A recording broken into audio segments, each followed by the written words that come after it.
Channel ఈరోజు video ఏంటంటే కనుక కంచిలో కామాక్షి అమ్మవారు మన చేయి పట్టుకొని నడిపిస్తుందండి. ఆ కంచి క్షేత్రంలో ఆ అనుభూతిని నేను కూడా పొందాను. ఆ అనుభూతిని మీరు కూడా పొందాలనుకుంటున్నారా? అయితే ఈ వీడియోని చివరి వరకు చూడండి. దయచేసి లైక్ చేయండి. మీరు లైక్ చేయడం వల్ల ఈ వీడియోలు మరికొందరికి వెళ్తాయి కాబట్టి దయచేసి లైక్ చేయవలసిందిగా కోరుకుంటున్నాను.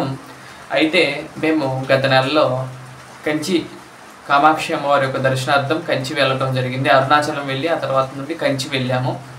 అయితే మాకు అరుణాచలంలో కొత్తగా అనిపించింది. మొత్తం కూడా ఆలయం మొత్తం కూడా కొత్తగాను, ఆ ప్రాంతాలన్నీ కూడా కొత్తగా అనిపించినాయి. కానీ నేను కాంచీపురము ఫస్ట్ సారి వెళ్ళటం అండి. ఆ కాంచీపురంలో కామాక్షి అమ్మవారి యొక్క దర్శనం కోసం ఫస్ట్ సారి వెళ్ళాను. కానీ అక్కడికి వెళ్తే ఒక మన అమ్మమ్మ గారింటికి లేదా నాయనమ్మ గారింటికి వస్తే ఎంత ఓపెన్గా ఉంటుందండి. మన ఊరు మన ఇంటికి వస్తే ఎలా అనిపిస్తుందో అలా అనిపించిందండి కంచి కామాక్షి క్షేత్రంలో. అలాగే అమ్మవారు మన చేతి పట్టుకుని తీసుకెళ్ళినట్టుగా అనిపిస్తుంది. అలాగే కొత్త ప్లేస్కి వచ్చాము, కొత్త చోటుకు వచ్చాము అనేది అనిపించదు. అరుణాచలంలో మాకైతే మొత్తం కూడా కొత్తగానే ఉంది. కానీ ఈ కంచి క్షేత్రంలో మాత్రం నేను ఎప్పటి నుండో గత సంవత్సరం వచ్చి అంటే ప్రతి నెల వచ్చే వాళ్ళు ఎలా అయితే ఫీల్ అవుతారో ఆ క్షేత్రాన్ని అలా ఫీల్ అయ్యానండి. ఆ యొక్క ఆలయం చుట్టూరు తిరుగుతున్నంతసేపు కూడా నాకు ఎక్కడో మన ఇంట్లో ఉన్నామా, మన ఊర్లో ఉన్న గుళ్ళో ఉన్నామా అన్నట్లుగా అనిపించింది. కానీ కొత్తగా వచ్చినట్టుగా కానీ నాకు అసలు అనిపించలేదండి. కామాక్షి క్షేత్రంలో అమ్మవారు ఇంతకన్నా నిదర్శనం అక్కడ ఉందని చెప్పడానికి ఇది ఒక్కటే నిదర్శనము. అమ్మ అక్కడ నుంచుని అక్కడ మనకి కూర్చుని అమ్మవారు మనని పట్టుకుని ఏలు పట్టుకుని తిప్పిస్తుందండి మొత్తం కూడా. అయితే ఇదే విషయాన్ని వేరే వాళ్ళతో మాట వచ్చినప్పుడు వారు కూడా ఇదే సత్యాన్ని చెప్పడం జరిగింది. అప్పుడు నాకు కూడా కలిగింది. ఆ రోజు మనకు కూడా అలా అనిపించింది కదా, ఆ క్షేత్రంలో వెళ్ళినప్పుడు సాక్షాత్తు అమ్మవారు అక్కడ ఉన్నారు అని, ఆ శక్తి అక్కడ ఉందని, ఆ యొక్క శ్రీచక్రము ఆది శంకరాచార్యుల వారు ప్రతిష్ఠ చేసిన శ్రీచక్రం అక్కడ ఉందని నేను బలంగా నమ్ముతూ ఉన్నాను. కాబట్టి అమ్మవారి యొక్క దర్శనం అలా జరిగింది. అంటే కొత్తగా అయితే ఏం లేదండి. ఆలయం మొత్తం కూడా ఎప్పుడు వచ్చినట్లుగానే, కానీ భాష కూడా పెద్ద ప్రాబ్లం అయితే ఏం రాలేదు. కానీ అందరూ తమిళ్లోనే మాట్లాడుతున్నారు. కానీ పెద్దగా అనిపించలేదంటే ఏదో వెళ్ళాము వచ్చాము అన్నట్లుగా ఉంది. కానీ కొత్తగా అయితే ఏం లేదు. నేనైతే వీడియోలు అయితే చూడలేదు, ఎప్పుడు అసలు వెళ్దామని కూడా అనుకోలేదు. వారు ఏం చెప్పారంటే కనుక అమ్మవారు అలానే రప్పించుకుంటుంది, ఎలా రప్పించుకుంటుందో తెలియదు కానీ ఫస్ట్ మాత్రం అలా చెప్పబెట్టకుండా రప్పించుకుంటుంది. కానీ తర్వాత ఏంటంటే అమ్మవారు మనం వెళ్ళాలి అనుకున్నా కూడా రానిదంటండి. అదొక గొప్ప అంటే అయస్కాంత శక్తి అంటారు చూడండి, అట్లా అనిపించింది. వారు గత మళ్ళీ 2 ఏళ్ల నుండి ట్రై చేస్తున్నారంట. కానీ వెళ్ళటానికి అస్సలు పడట్లేదంటండి. ఏదో ఒక కారణం వల్ల అక్కడికి వెళ్ళలేకపోతున్నారు. అంతే అలానే అనిపించింది నాకు కూడా. అవును కదా, అమ్మవారు ఇంత పవరా అని నేను అనుకోలేదు. కానీ వచ్చిన తర్వాత ఆలోచిస్తుంది అమ్మ గురించి, అలా అనిపించింది. అయితే నాకు కంచి వెళ్ళినప్పుడు ఎలా అనిపించింది, మన తిరుపతి లేదంటే మన ఊళ్ళో ఉన్న శివాలయంకి వెళ్ళినట్టుగా అనిపించిందండి. చాలా ప్రశాంతంగా ఉందండి. అమ్మవారి యొక్క ఆలయ ప్రాంగణంలో తిరుగుతున్నంతసేపు కూడా అసలు ప్రశాంతమైన గాలి, ఎటు వెళ్ళినా కూడా అమ్మవారు మన వెనకాలే వస్తున్నట్టుగా అనిపిస్తుంది. ఆలయ గోపురాలు కానీ అన్నీ కూడా సాక్షాత్తు అమ్మ నడయాడిన ప్రాంతం కాబట్టి అలా ఉందేమో నన్ను అనుకుంటున్నాను. అక్కడ మొత్తం కూడా రూమ్స్ కానీ అవన్నీ కూడా మనకి ఏదో మన కోసమే అవన్నీ రెడీ చేసినట్లుగా, మనమే అంటే మన ఊరులాగా అన్నట్లుగా అనిపించింది. ఎవరైనా సరే కామాక్షి అమ్మవారి క్షేత్రానికి వెళ్ళి ఈ విషయాన్ని ఎవరైతే గమనించి ఉంటారో వారు తప్పకుండా కింద కామెంట్ చేయండి. ఎంతమందికి అలా అనిపించింది, ఫస్ట్ సారి కంచి కామాక్షి క్షేత్రానికి వెళ్ళిన వారికి ఎలాంటి ఎక్స్పీరియన్స్ అయింది అనేది నాకు తప్పకుండా కామెంట్ చేయండి. నాకు జరిగిన ఈ యొక్క అద్భుత సంఘటనను నేను ఇప్పుడు తెలుసుకున్నానండి. అప్పుడప్పుడు అనిపించలేదు కానీ నెల తర్వాత నాకు అనిపించింది, ఓహో ఆ అమ్మవారు అంటే ఈ నెల మధ్యలో వీడియో చేద్దాము అనుకున్నా కానీ ఏంటంటే కనుక ఈ దసరా నవరాత్రులు ఇవన్నీ పడిపోయి ఆలోచించటం మానేశాను.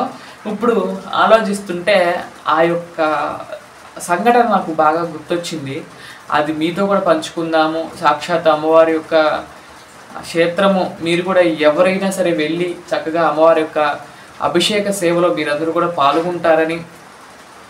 పాల్గొన్నారని నేను కోరుకుంటూ నేను ఈ వీడియో చేస్తున్నాను. కామాక్షి క్షేత్రము మామూలు క్షేత్రం కాదండి, అది చాలా పవర్ఫుల్ క్షేత్రంగా ఉంటుంది కాబట్టి అక్కడ తప్పకుండా మీరు వెళ్ళి అమ్మవారి యొక్క దర్శనం చేసుకోండి. ఆ అమ్మవారి యొక్క దర్శనం ఎన్నిసార్లు చేసుకున్నా కూడా మామూలుగా విడి రోజులు వెళ్తానండి, మన ఊళ్ళో శివాలయాలు మన ఊళ్ళో ఉన్న ఆలయాలకు వెళ్ళినట్లుగానే అనిపిస్తుంది. కానీ ఒక శక్తిపీఠానికి వచ్చాము, ఇక్కడ ఏర్పాట్లు కానీ అలా ఏమి ఉండదు. కానీ చాలా చాలా చాలా చాలా చాలా సింపుల్గా ఉంటుంది ఆలయము. మన ఊర్లో శివాలయం ఉన్నట్లుగా ఉంటుంది. ఎవ్వరు అడిగేవాళ్ళు లేరు, చక్కగా వెళ్ళటం. అమ్మవారి యొక్క చేతులతో ప్రసాదం చేసి వడ్డిస్తున్నట్లుగా ఎప్పుడు నిత్యం కూడా ప్రసాదాలు పెడుతూనే ఉంటారు ఆలయంలో. అలాగే అమ్మవారికి నిత్యం కూడా ఏదో ఒక సేవలు జరుగుతూనే ఉంటాయి. అరగంటకి నివేదన జరుగుతూ ఉంటుంది. చాలా అద్భుతంగా ఉంటుందండి ఆ క్షేత్రం మాత్రం మాటల్లో చెప్పలేము. అలాంటి అద్భుతాన్ని అమ్మ మనని చేయి పట్టుకుని మొత్తం తిప్పుతుంది. చేయి పట్టుకునే మనకి అన్నం కూడా తినిపిస్తుందేమో, ఆ ప్రసాదాన్ని మనకి తినిపిస్తుందేమో అన్నట్లుగా అనిపిస్తుంది. క్షేత్రంలో మొత్తం కూడా చాలా బాగుంటుందండి. అమ్మవారి దర్శనం చేసుకోండి మీరు కూడా. అలాగే ఎవరైనా సరే ఉదయం నుండి సాయంత్రం వరకు ఏ టైంలో వెళ్ళినా కూడా మనకి ప్రసాదం అనేది దొరుకుతుందండి. నైట్ కూడా అమ్మవారికి ఏకాంత సేవ అప్పుడు పాలు ఇస్తారండి.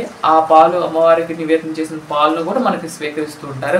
అలాగే ఇంకొకటి గమనించానండి, మనం కనుక కామాక్షి క్షేత్రానికి వెళ్తే అక్కడ ఒకరోజు ఒక ప్రసాదాన్ని చేసేందుకు డబ్బులు ఇస్తే కనుక మనకి మన చేతులతో వడ్డించే అవకాశం కూడా ఉంటుందండి. అక్కడ చాలా బాగుంటుంది. అలాగే కొంచెం ఈ తమిళనాడు ఈ ఆలయాల్లో చెప్పే కదండి, కొంచెం మనీ ఎక్కువే తీసుకెళ్ళాలి కానీ తక్కువ తీసుకెళ్ళకూడదు. ఎందుకంటే కనుక ఇక్కడ మనీతోనే అన్నీ నడుస్తుంది కాబట్టి ఆలయంలో కొన్ని పూజలు ఉంటాయి. ఆ పూజలు మనం చేయించుకోవాలంటే మనీ అయితే కొంచెం ఎక్కువే పెట్టాలి. అభిషేకానికి అయితే కనుక మనకి ఆన్లైన్ అక్కడ దొరుకుతాయి, ఆఫీసులో దొరుకుతాయి. ఆఫీసులో దొరకని వారు పంతులు గారికి, పూజారి గారు అక్కడ ఉంటారు కదా అయ్యగారులు, వాళ్ళకి కొంచెం ఎక్కువ ఇవ్వాలండి. ఇప్పుడు 1000 రూపాయలు ఉందనుకోండి, 2000 ఇస్తే వాళ్ళు ఇస్తారు టికెట్. అలా అమ్మవారి దర్శనం చేసుకోవాలి. కానీ చాలా బాగుంటుంది అభిషేకం. కానీ ఈ ప్రసాదాలు ఏమో కానీ అమ్మవారి యొక్క అభిషేక దర్శనం అయితే చాలా బాగుంటుందండి. అద్భుతం. అంటే ఇంకొక జన్మ ఉంటే అలాంటి సేవ చూస్తామా అన్నట్లుగా అనిపిస్తుంది. అంత బాగుంటుంది అభిషేకము.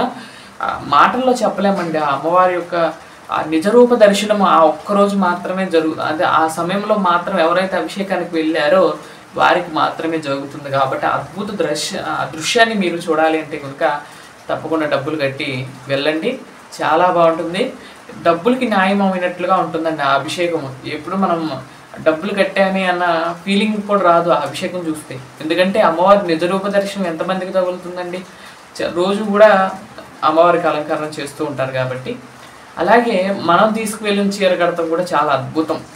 ఎందుకంటే మనం తెచ్చే 100 రూపాయల చీర కావచ్చు, 500 రూపాయల చీర కావచ్చు, 10,000 రూపాయల చీర కావచ్చు, ఏ ధర అయినా సరే ఆ చీరను తప్పకుండా అమ్మవారికి కట్టడం అనేది నాకు అదే అనిపించింది. ఇప్పుడు మనం విజయవాడ కానీ ఇట్లా వెళ్తే మనం ఇచ్చిన చీరలు ఆ పక్కన పడేస్తారు. మన శివాలయాల్లో దగ్గర శివాలయాల్లో అయితే వేస్తారనుకోండి. అలాంటిది ఆ పెద్ద క్షేత్రంలో అక్కడ శ్రీచక్రం ఉన్న శక్తిపీఠంలో అమ్మవారికి చీర కడతన్నారు అంటే కనుక మన చీర అసలు ఎంత అదృష్టం అండి. ఈ డబ్బులు ఈ చీర 300 రూపాయల చీర కొన్నా కూడా ఆ చీర కడితే ఆ డబ్బులకి న్యాయం జరుగుతుందండి. అది అనిపించింది. మీరు తప్పకుండా వెళ్ళినప్పుడు ఒట్టి చేతులతో వెళ్ళకండి అమ్మవారికి. మీరు తప్పకుండా చీరన్న తీసుకెళ్ళండి. పసుపు కుంకుమ చీర. ఈ పసుపు కుంకుమ అయితే తీసుకోరలే కానీ తప్పకుండా చీర తీసుకుంటారు, కుచ్చులు పోస్తారు మన ముందే, అమ్మకు కూడా కడతారు. కాబట్టి ఎప్పుడైనా మీరు వెళ్ళినప్పుడు చీర తప్పకుండా తీసుకువెళ్ళండి. అమ్మవారికి మనం ఇచ్చిన చీరను కడతారు. ఏ మూలన మన చీర కట్టినా చాలండి. కింద వరుసలో 10 మంది చీరలు వచ్చినాయి అనుకుంటే 10 చీరలు కట్టేస్తారు. ఆ 10 చీరలు ఒక్క చీర మనది వచ్చినా చాలా అమ్మ కట్టుకున్నట్లే కదండి. అది గమనించి మీరు వెళ్ళినప్పుడు చక్కగా అమ్మవారిని దర్శనం చేసుకొని అమ్మవారి గురించి చెప్తుంటే నాకైతే కళ్ళెమ్మటే అమ్మ రూపమే కనపడుతుందండి. ఆ దీపాలు 2 దీపాలు పైన ఉంటాయండి. ఆ దీపాలు ఇట్లా రెపరెపరెపలాడుతూ ఉంటాయి. కళ్ళు చక్కగా కళ్ళకి కొంచెం మెరుస్తూ ఉంటారు అమ్మవారు. కళ్ళు మీద ఏం చేస్తారంటే కనుక చక్కగా చందనం పెడతారు, ముక్కు పొడుగు పెడతారు. అమ్మ దగ్గరగా వెళ్తున్నంతసేపు కూడా ఆ చిరునవ్వు మాత్రం ఎటువంటి ఇది రాదండి. కొంచెం బయట నుంచినా కూడా కొంచెం బయటగా వెనక నుంచినా కూడా అమ్మవారు స్పష్టంగా కనపడతారండి. అదే అభిషేకం అప్పుడు చిన్నగా కనబడతారండి. అభిషేకం అయిపోయినాక అలంకారం చేసినా సరే, ఆ అలంకారం చేసిన తర్వాత అమ్మవారు పెద్ద విగ్రహంగా కనపడతారు. చాలా బాగుంటారండి. ఒక్కసారి అమ్మవారి దర్శనానికి వెళ్ళండి, అభిషేకం చూడండి. అలాగే ఫస్ట్ సారి మీరు వెళ్ళాలి అనుకుంటే అమ్మ మొత్తం నడిపించేస్తుందండి. తెలుగు రాదు, మాకు అది రాదు ఇది రాదు అని ఏం వద్దండి, ఏం పెట్టుకోకండి. చక్కగా అమ్మవారి మీద భారం వేసి వెళ్ళిపోండి. మొత్తం అమ్మవారే మీ యొక్క చేయి పట్టుకుని మొత్తం ఆ క్షేత్రాన్ని మొత్తం చూపిస్తుంది, మిమ్మల్ని మీ ఇంటికి పంపిస్తుంది. అది మాత్రం నేను ఖచ్చితంగా చెప్పగలను. నాకు జరిగిన సంఘటన ఇదండి ఈరోజు వీడియో. మరొక మంచి వీడియోతో రేపటి వీడియోలో కలుస్తాను. అంతవరకు సెలవు, నమస్కారం. ఓం నమో వెంకటేశాయ. అమ్మవారి గురించి చెప్తుంటే ఎంత చెప్పినా తక్కువే. అమ్మ గురించి మీరు కూడా తెలుసుకుని వెళ్ళి అమ్మవారి యొక్క దర్శనం చేసుకోండి. అద్భుతమైన ఫలితాలు పొందుతారు. ఇదండి.